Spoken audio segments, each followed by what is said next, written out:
시편 105편은 계속 이제 출애굽을 위해서 이제 애굽에 들어가서 400년 이후에 오늘 이제 이야기들을 얘기합니다.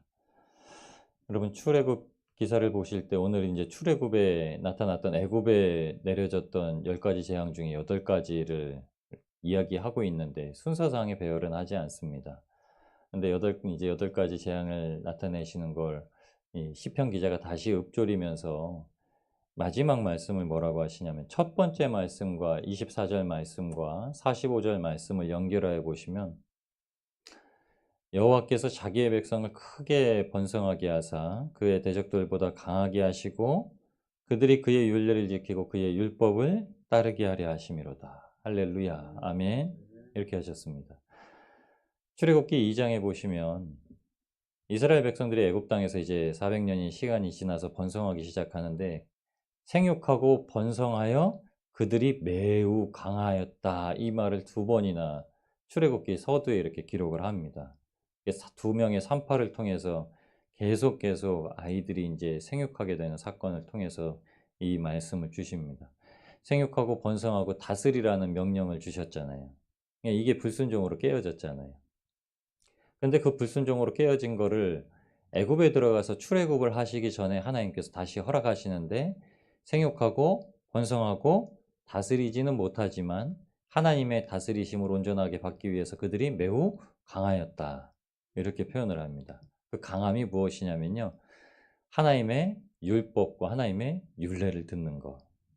오늘 말씀이 굉장히 중요한 이유는 출애굽을 다시 한번 이 시편 기자가 상고하고 있는데 이 원래 105편의 시편은 언제 기록되었는지 정확하게 알질 못합니다. 그러니까 작자도 솔직히는 미상이에요. 제가 말씀드렸다시피 103장부터 시작되는 다윗의 시편 시, 하나님의 내 영혼아 여호와를 송축하라라는 2편의 시부터 시작해서 할렐루야 하나님을 감사하자라는 2편의 시가 연달아 나오면서 있기 때문에 다윗이 지은 시일 것이다. 그리고 그 시를 인용해서 후대의 저자들이 다윗의 시를 고스란히 가져다가 시편에 이제 기록을 해놓았다. 이렇게도 뭐 추정을 하는 학자들이 있습니다. 어찌됐든 다윗의 시일 가능성이 가장 높고 다윗이 성전을 짓기 전에 이제 마무리를 지면서 하나님의 영화로움을 다시 되뇌이면서 이제 남기기 위해서 그런 거죠. 본인만의 감정적인 요소가 아니라 아들인 솔로몬에게 들려주기 위해서 이 나라가 어떻게 이렇게 이루어졌고 어떻게 이 역사가 시작되었고 지금까지 인도하셨는지. 근데 오늘 말씀에는 왜 출애굽에 10번째 재앙을 주셨는가? 하나님께서 말씀을 하는데도 듣질 않았다 그들이. 그래서 10번이나 재앙을 맞았다. 그리고서 모세를 통해서 시내산에 나와서 몇 가지 하나님께서 율법을 주시죠? 10가지를 주시죠. 10계명을 주시죠. 10번의 재앙과 10개의 계명. 그러니까 이스라엘 백성들이 굉장히 기억하기 좋게 되어 있는 겁니다. 음. 저희가 읽으시는 히브리어 성경이나 뭐 헬라어 성경은 특별히 구전으로 들어서 항상 잘 기억해야 됩니다. 우리가 기록된 것을 메모장을 계속 돌려볼 수 있는 게 아니라 한 번 들으면 유사점을 발견해서 항상 기억할 수 있어야 되는데 그런 유사점을 두신 거죠. 아, 우리가 출애굽에서 이 애굽 사람들을 봤는데 하나님의 말씀을 안 듣고 10번이나 불순종하더라. 그러니까 10번이나 혼나더라. 그래서 나와서 시내산에서 하나님께서 10번의 율법을 주셨는데 이거 10개를 다 안 지키면 혼나는구나. 이렇게 받아들인다는 거예요.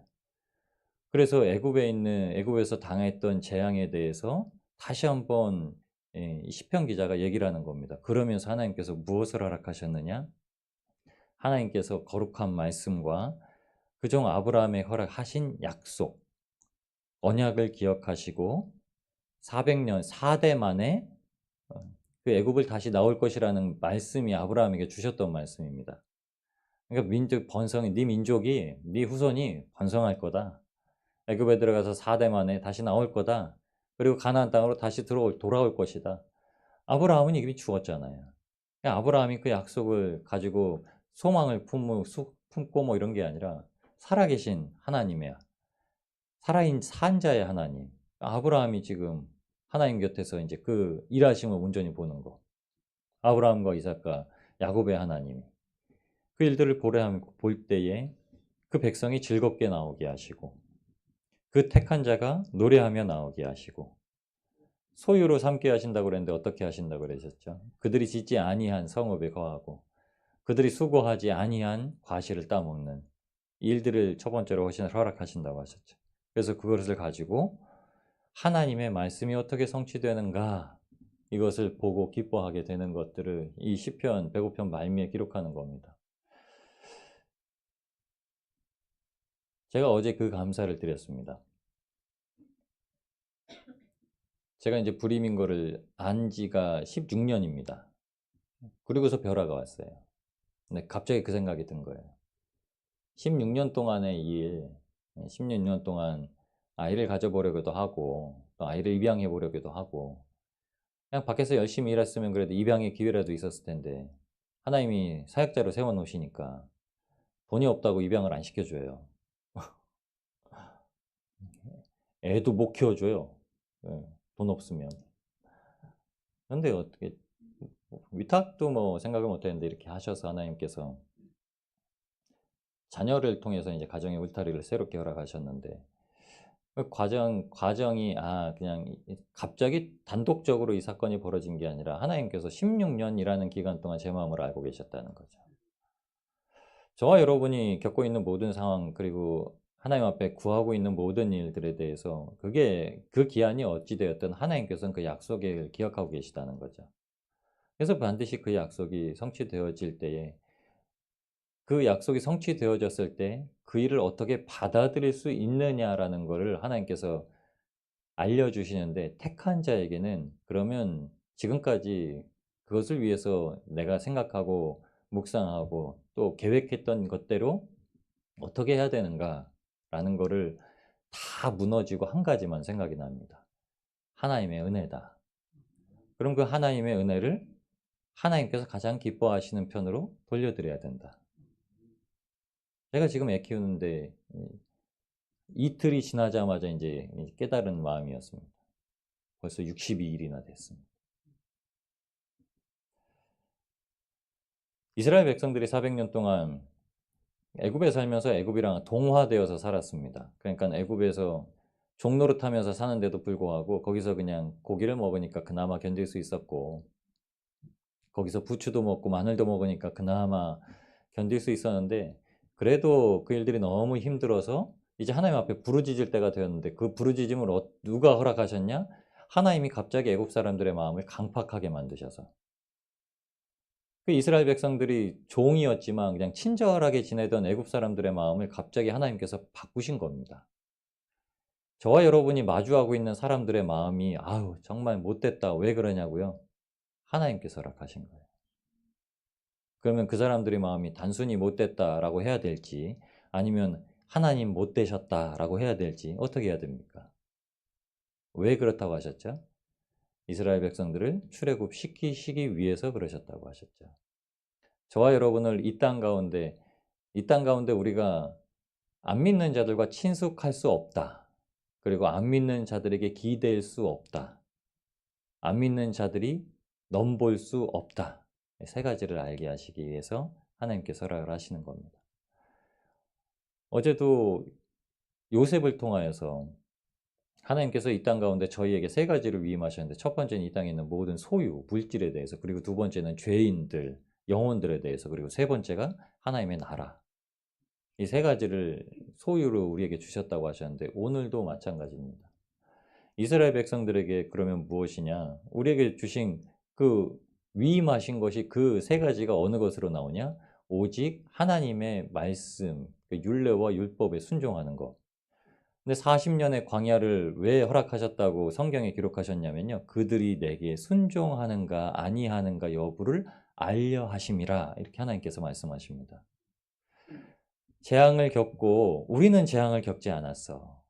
우리는 모세와 아론을 통해서 하나님의 부름을 받아서 우리는 나가서 하나님 앞에 예배, 제사를 드려야 돼 라는 것을 이스라엘 백성들에게 공포가 되어졌습니다. 모세와 아론이 선포를 해놨어요. 하나님이 우리를 건지실 거다. 우리를 광야에 내보내셔서 400년 동안 잊고 지냈던 하나님을 향한 제사를 다시 지낼 것이다. 이 말씀을 하시고 보내주지 않는 갑자기 바로의 마음을 하나님께서 강팍하게 만드시죠. 안 보내시고 안 보내시고. 왜 10번이나 그러셨냐? 10가지의 계명을 다 지켜야 됩니다. 하나님 외에는 다른 신이 없다. 절대 우상을 만들지 마라. 안식일을 거룩히 지키고 그 이름을 망령되이 일컫지 말고 부모를 공경하고 살인하지 말라, 간음하지 말라, 도적질하지 말라, 이웃에 대해서 거짓 증거하지 마라. 이것을 다 주신 겁니다. 이 계명은 단순히 구약의 율법으로 적용되는 게 아니라요. 이 땅을 살아가는데 반드시 우리가 붙들고 살아야 되는 거. 그래서 1계명, 2계명이 굉장히 중요하죠. 하나님이 오직 유일하신 한 분 하나님. 여기서 다 끝납니다.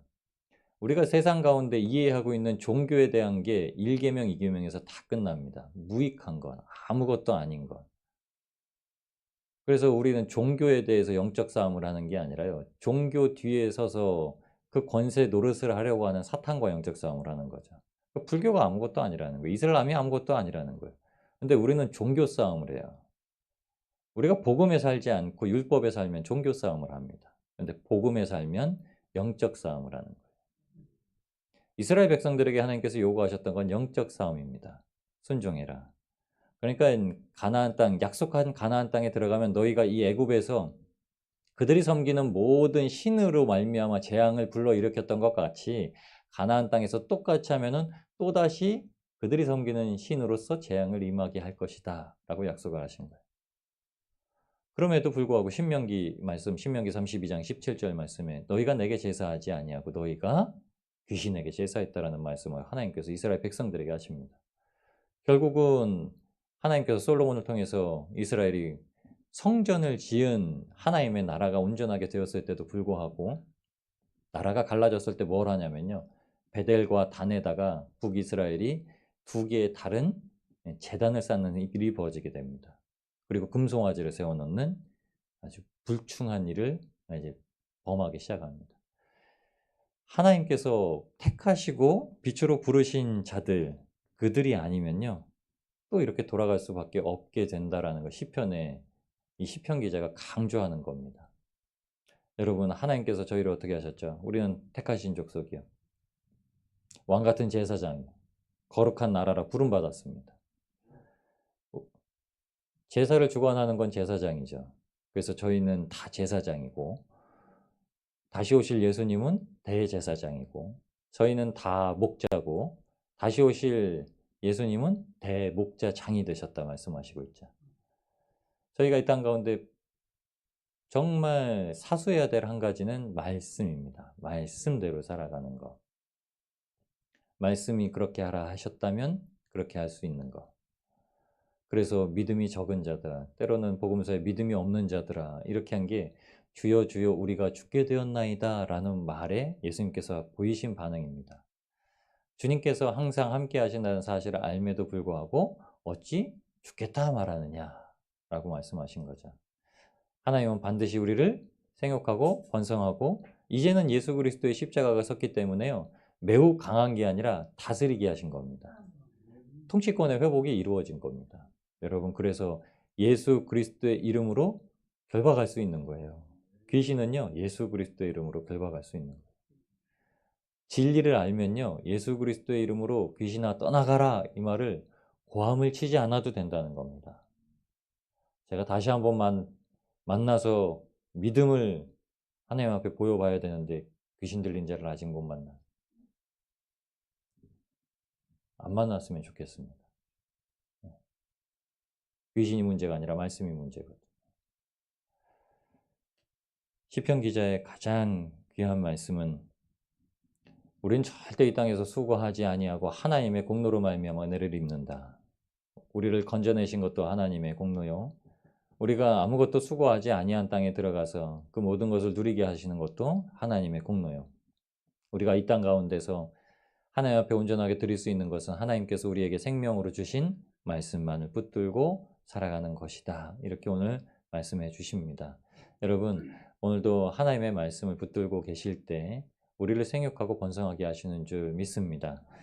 아무리 오래전에 기도일지라도 하나님께서는 반드시 응답하셔서 그 일을 어떻게 제가 결코 사람의 예상대로 일하지 않으십니다. 항상 그 예상을 뛰어넘어서 사람이 생각하지 못하는 길로 인도하셔서 역사하시는 주님의 은혜를 저와 여러분이 다 누리시길 소망합니다. 아무리 사소해 보이는 것, 그리고 새롭게 여겨지는 것조차도 우리가 달리하여서 하나님의 은혜를 곰곰이 생각하면 그게 오래전에 이미 하나님께서 예비하시고 그 길을 걸어오게 하셨던 것들입니다. 여러분, 그 길을 묵묵히 말씀만 붙들고 걸어가실 때에 하나님께서 반드시 이루시고 또 그것으로 말미암아 하나님 앞에 감사와 존귀와 영광을 모두 올려드리는 믿음의 사람들의 하루를 드리게 될 줄 믿습니다. 그런 복된 하루가 되시기를 우리를 구원하신 예수 그리스도의 이름으로 축복합니다.